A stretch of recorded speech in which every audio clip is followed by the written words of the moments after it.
nanapok. O delikado talaga si Inday Sara pag maikli buhok niya. Ngayon, nagpagupit na naman si Inday Sara. Delikado yan. Ibig sabihin, all out war. Laging may there's always a symbol kapag si Inday Sara nagpapagupit ng buhok. Kasi nung si Pangulong Duterte, kung matatandaan ninyo, si Pangulong Duterte nung ano yung tawag diyan? Kinukumbinsi siya na tumakbo bilang presidente ng Pilipinas, nagpakalbo si Inday Sara tsaka yung mga kapatid niya. Tapos basta ganun niya, sa tuwing nagpapagupit ng buhok na pang maiklian yan, ibig sabihin merong laban niya na haharapin. Kaya yan, mag-ingat kayo dahil delikado kayo diyan. If they extend the impeachment to next year, I'm sure it will be in favor of VP Sara. Kailangan nilang pahabain yung, kaya nga alam nyo si Lapoa, yung mga Congress, mga defense team ni Inday Sara, gusto nila isang buwan lang yung hearing eh. Isang buwan lang. Imaginein ninyo mga bossing, for the past 3 years, pinaghandaan na to ng mga abogado ni Inday Sara. At yung mga abogado ni Inday Sara, di kampanilya, di kalibre talaga. Ikukumpara mo naman sa prosecution na puros mga congressman na mga walang mga alam, mga bobo, hindi naman naglilitigate, mga ulol na yan. So, dudurugin sila sa pre-trial conference nga eh. Dinurog na sila eh. Binugbog na sila nung defense team ni Inday Sara. Hindi pa nagpipresenta ng counter evidence para yung defense team ni Inday Sara in defense doon sa mga pinipresenta ng prosecution, pero ginilitan na sila ng liig doon. Lalong-lalo na kaya sa trial. Natatandaan ninyo yung pre-trial conference, hindi yan ni-live. Sa sobrang patay gutom netong mga prosecution team na ito sa clout, sobrang patay gutom ng mga yan sa media, kung talagang malakas yung kanilang hawak na mga ebidensya, ilalive nila yan pa. Kahit pagtain nila, ilalive nila eh. Mayat-maya, nagpapa-interview ka sa media, tapos yung pre-trial briefing, yung pre-trial briefing, walang live coverage. Ibig sabihin, ayaw nilang mapahiya.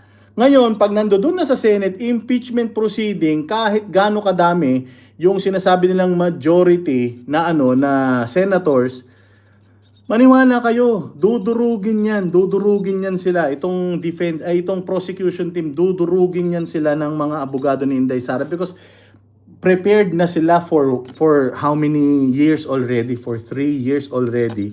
They have been preparing for this. And wala naman bago na akusasyon. Yung akusasyon sa kay Inday Sara 3 years ago, yun pa rin naman yung akusasyon sa kanya ngayon. Ang nagbago lang, nadagdagan lang sila ng mga tatanga-tanga abnormal na mga testigo katulad ni Ramil Madriaga at saka yan ni Tililing. Nadagdagan lang yung kanilang mga gagamiting mga testigo or gagamitin sa kanilang prosecution. Pero sigurado ako durug na durug yan sa sa defense team ni Inday Sara. So gagawin nila 7 months. 7 months yan para sisiraan nila si Inday Sara ng 7 months diyan. Yun ang target nila. Marivic Garciano, maraming salamat. Anong month na ba? July, August, September, October, November, December, January, February. Hanggang February next year. Yung hearing na yan hanggang February. So malabo yan. Ganun lang ang gagawin ng mga yan. Wala naman silang wala naman silang gusto talagang gawin kundi sirain si Inday Sara para hindi siya manalo sa 2028 elections. So step by step kasi yung ginagawa nila kay VP Sara eh. They are expecting VP Sara to at least mag-resign at hindi na tumakbo, kaya lang nag-declare na siya eh. Tatakbo daw siya eh. Hindi ba? So pag takbo niya, patay sila. Kaya kabang-kaba na yan sila pag nanalo talaga si Inday Sara, maniwala kayo. Putang ina niyan, lahat yan, magsisilayasan yan, naalisan sa Pilipinas, mga putragis na yan. Lahat yan, magsisilayasan yan. Yan yung inaantay natin. Kaya kalmado lang kayo, kalma lang kayo. Sabi nga nila, hindi daw tayo nagpunta ng EDSA. Hindi daw nagpupunta yung mga tao sa EDSA. Wala na pag-asa yan. Kasi pag nagpunta ka dyan, nagpahayag ka dyan, kakasuhan ka ng sedition, inciting to sedition and rebellion hindi ba? So ngayon, gagawin natin, ang rally natin, gagawin natin sa 2028, isang malakihang rally sa 2028. Isang malakihang rally yan, mga bossing. Ano yung rally na yun? Election. Iboboto natin si Inday Sara. Kasi hindi may impeach si Inday Sara ngayon. Ang gagawin nila, dadayain nila yan sa election. Kasi syempre 'di ba, sabi nung Maleta Boys, 'di ba? Sabi nung mga kargador ng basura, sabi nga nila basurero, pati daw COMELEC nakatanggap. O kung ganun ang usapan, ibig sabihin corrupt ang COMELEC o according sa sa sa mga sinasabi ng 18 Marines, doon lang tayo nagbabase. So kung kung corrupt ang COMELEC, pwedeng dayain si Inday Sara, nakakatakot yan. Pero hindi nakakatakot yan at walang magiging bisa yung pandaraya nila kay Inday Sara kung decisive yung or napakalaki ng lamang sa susunod sa kalaban niya. Si Inday Sara ang nakakuha ng pinakamalaking boto at 32 million noong 2022 elections. 32 million.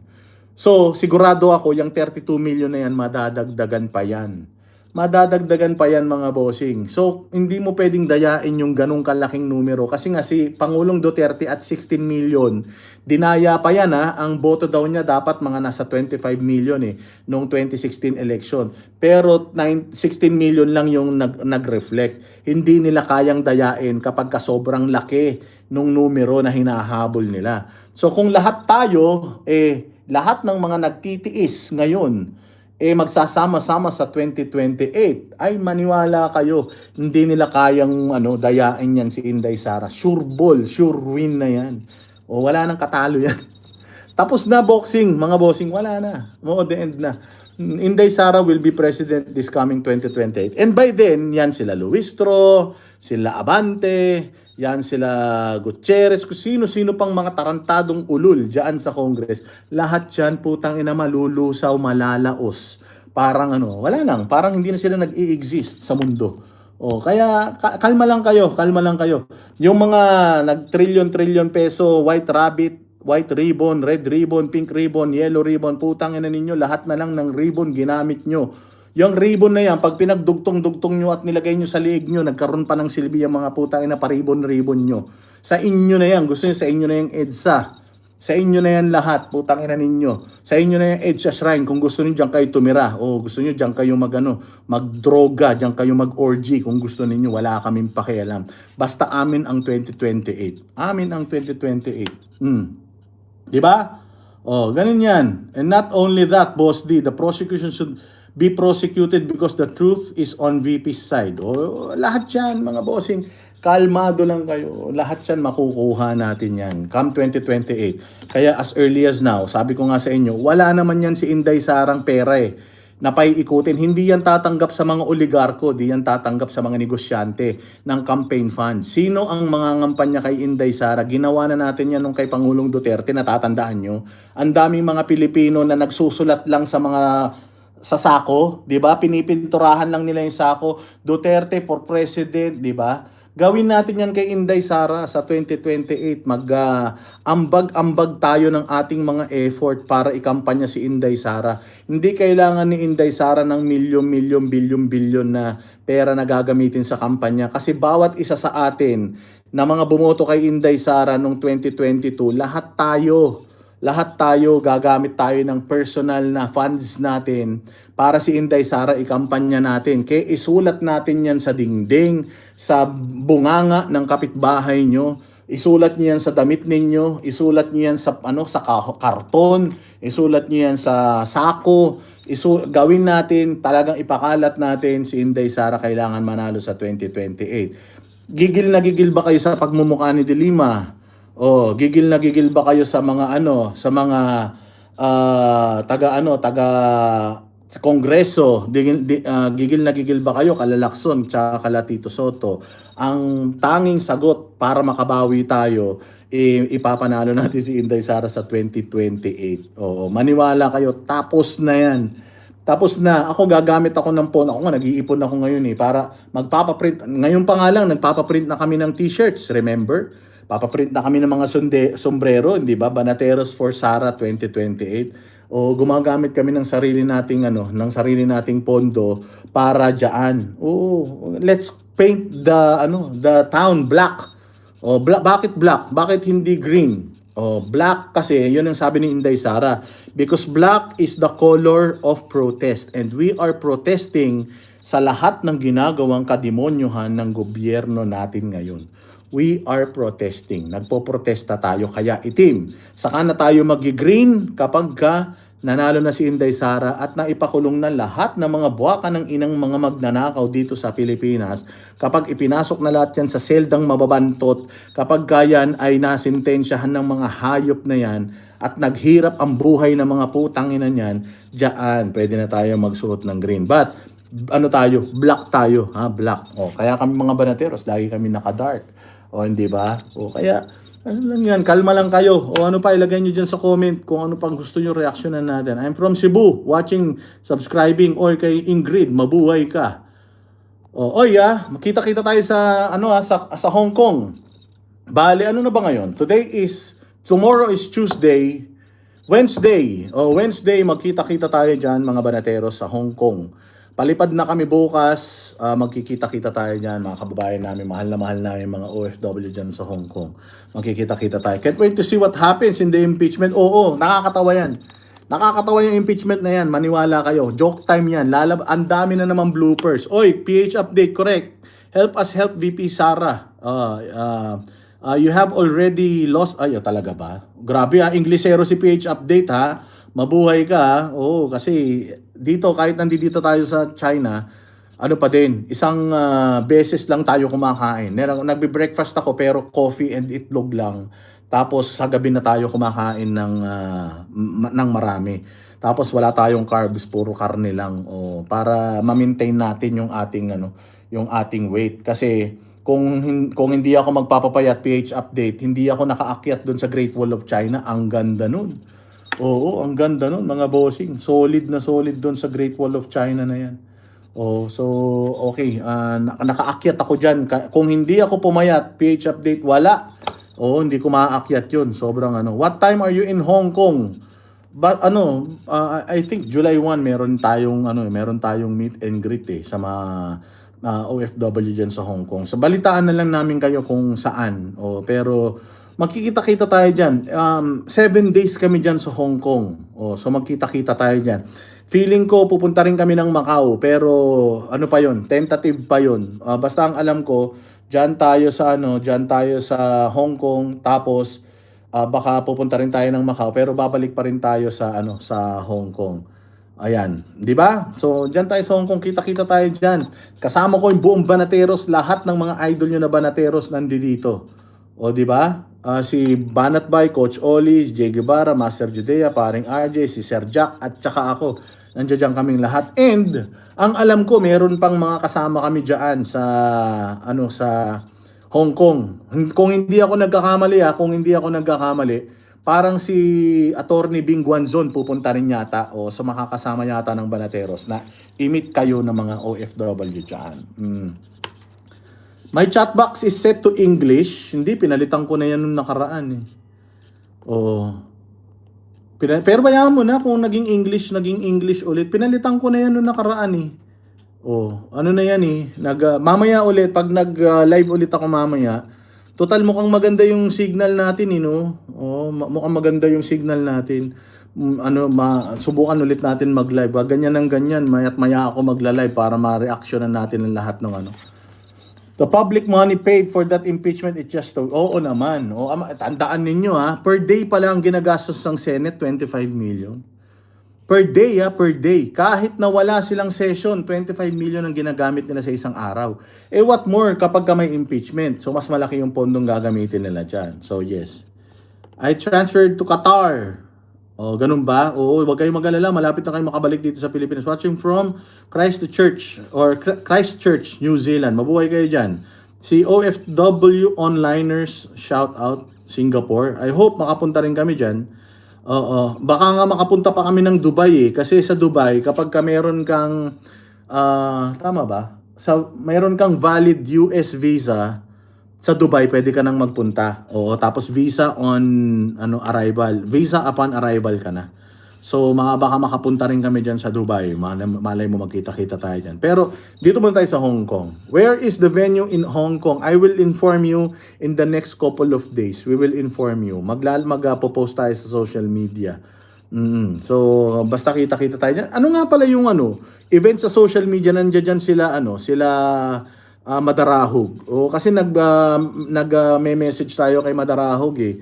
Sabi niya hintayin daw niya tayo pero hindi niya na tayo naantay. Pabalik na sila ng Pilipinas eh. Sayang. Pero nakita ko ang daming parang ano ba yan? May event ba diyan sa ano? May event ba diyan sa Hong Kong nitong mga nakaraang araw? Oh, but ang dami-daming tao. Ayan. Oy, thank you very much kay Jonas. Ayun, public holiday in Hong Kong. July 1 is public holiday. Ano bang holiday sa Hong Kong? Hindi nung nakaraan, di ba nandiyan dyan sila Madarahog? Anong meron nun? Dyan sa Hong Kong. Lagay nyo nga dyan sa comment section. Di kasi kami updated sa Hong Kong. Di ba?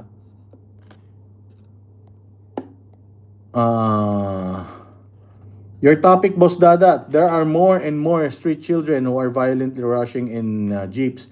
Eh, yan nga. Kay Elias. Ano ba yun? Si Elias? Dahil sa show ni Elias, na-funded ni Manong Chavit. Ganun ba? Kaya pala nandoon tourism.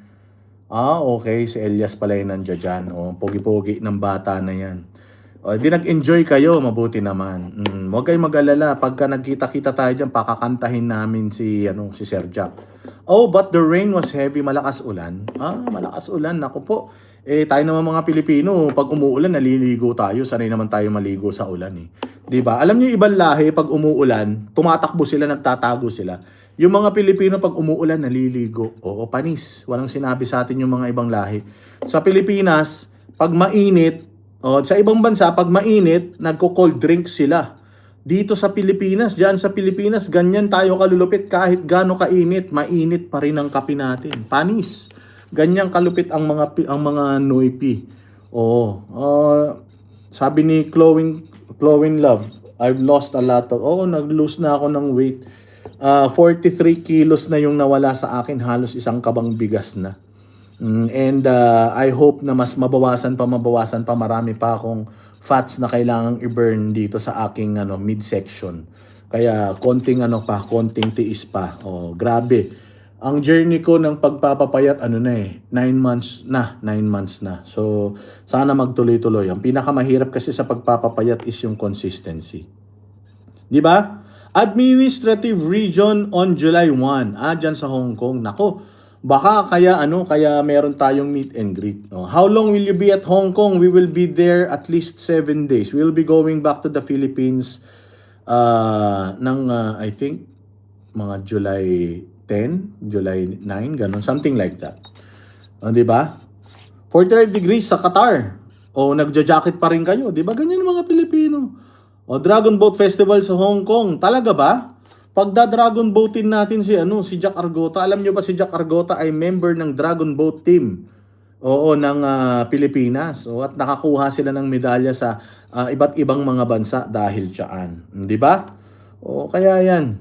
Kalma lang. Boring. Maybe it's 2028. Ano yan? Boring ba? 2028, magkita-kita tayo. Hindi ko alam. Ba't kanina Tagalog naman Di ba yung chat, bakit naging English na naman? Sinet ko na yan sinet ko na yan to Tagalog. Wala na kayong gorilla, Liza Fem. Oo nga Namimiss nyo na ba yung gorilla? Di ba, may bago namang kaming gorilla. Nandiyan naman si Jay Guevara. Yun na lang. Si Jay pataba ng pataba, ako naman papayat ng papayat. Hindi, talaga nag-iingat din tayo. Kasi napakahirap ng sobrang bigat. Delicate yan sa ating kalusugan. Delikado yan. Kailangan para humaba ang buhay natin at mabanatan pa natin lahat ng mga kawatan sa mundo, kailangan natin magpapayat. Di ba? Shout out kay Giovanni Gloribel. Lahat ng mga nanonood dito, shout out sa inyo. Big improvement sa gym. Hindi, actually yung gym ko, nagbago ako ng program. Totally. Nagbago talaga. Dati kasi nung malaki ako, everyday pa din ako nag-workout pero malakas ako kumain. Hindi ako nagka-cardio dati. Buhat lang ako ng buhat at ang bigat ko magbuhat nun, as in daan-daang kilo talaga binubuhat ko dati. Pero nung nag-diet na ako, tapos nagkaroon na ako ng fitness coach, binigyan ako ng bagong programa. Mas mahirap na yung workout ko ngayon kasi more on endurance. Thank you very much kay Lynn Albano. Alin ba yan? Alin Albano, maraming salamat sa iyo Mabuhay ka diyan sa Japan. Konnichiwa, mabuhay ka. Salamat. Anong diet mo? Fasting, calorie deficit. Ang diet ko ay ano lang, kakain lang ako once a day. Kain lang ako once a day. Pero naka-Baker Slim ako. Oh, yung Baker Slim ni Doc Miguel. Ang tinitake ko before, peptides 'yon. Ang tinitake ko before is GLP-1. Oh, pero ngayon binago na yung gamot. Ang gamot ko ngayon is Retatotride. Ano siya? GLP-3. Mas concentrated siya sa body fat. Oh, kaya ayun. Ano kami?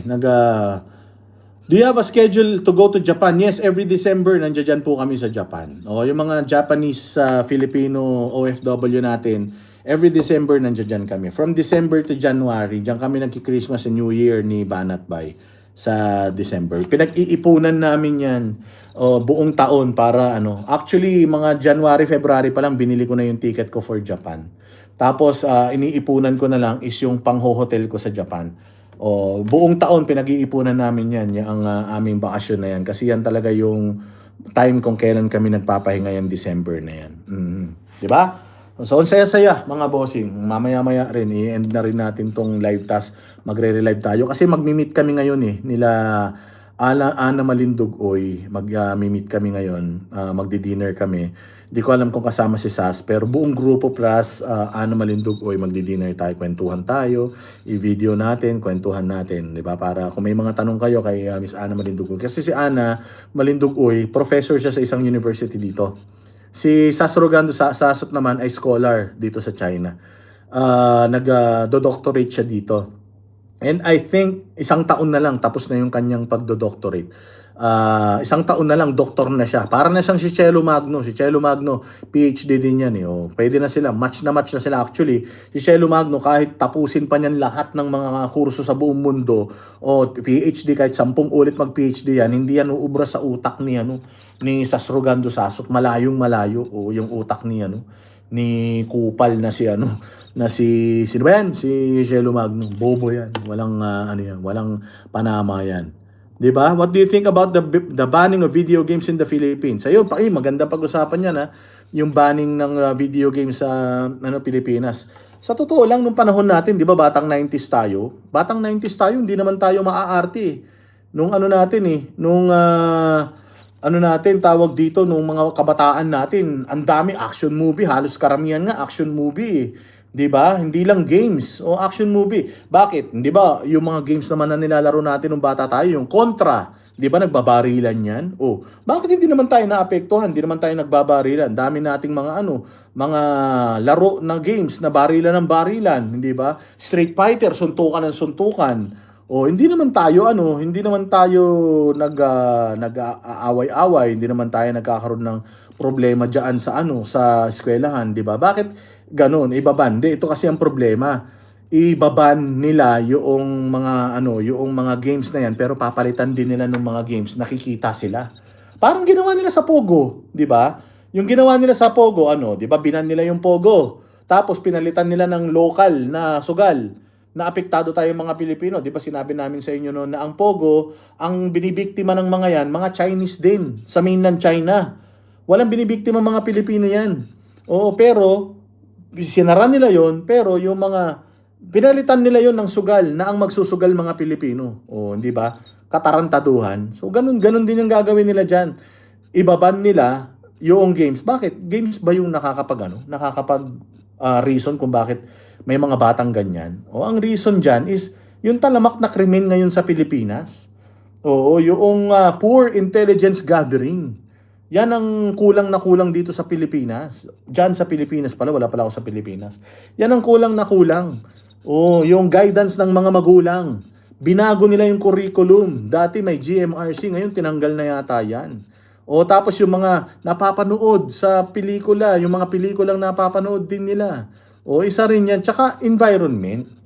Sa environment yan, it all starts with the environment. Meron tayong dalawang klase ng ekonomiya ng bansa at saka yung ekonomiya ng pamilya.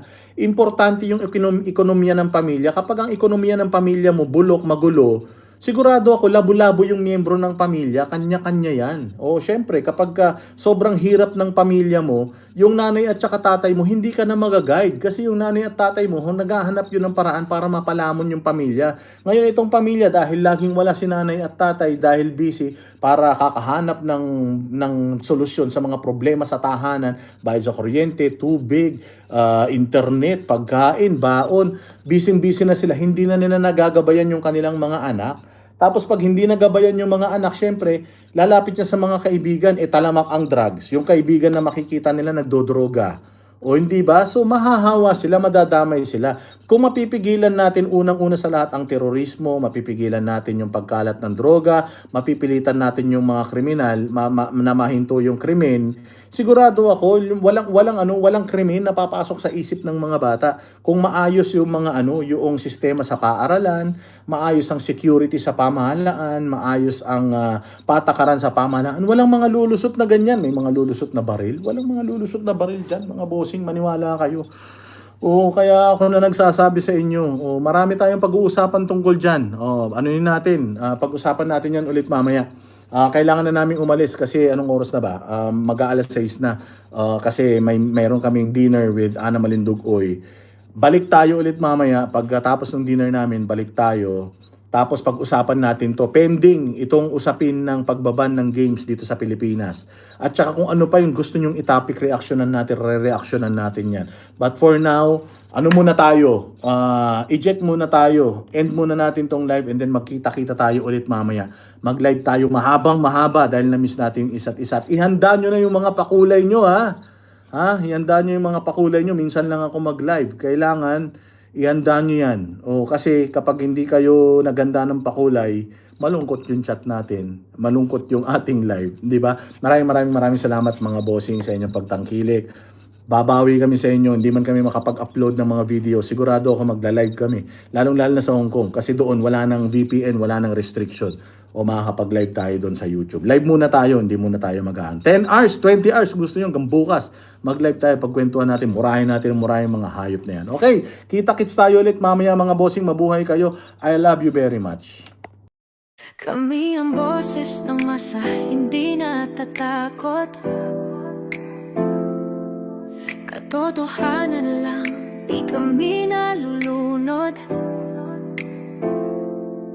Walang bahid ng sismis, lahat ay totoo. Kahit sino ka pa, pag mali ka babanatan ka. Walang pinipili kulay, wala kaming kinikilingan. Basta para sa bayan, kami lalaban. Pagtama palakpakan, pag mali banatan. Di matitinag, di matatakot, para sa bayan tuloy ang sigaw. Sa harap ng kamera, walang halong takot. Mga baluktot, lahat kayo'y tutumba. Ang hustisya at totoo, yun lang ang mahalaga. Kahit sinong harang, di kami matitinag. Walang pinipiling kulay, wala kaming kinikilingan. Basta para sa bayan, kami lalaban. Pagtama palakpakan, pag mali banatan. Di matitinag, di matatakot, para sa bayan tuloy ang sigaw. Kung nasa tama ka, ikaw ay aming kasama. Pero pag mali ka, handa ka na bang mabasag? Banateros kami, walang inuunan. Dahil bayan muna, bago ang sarili.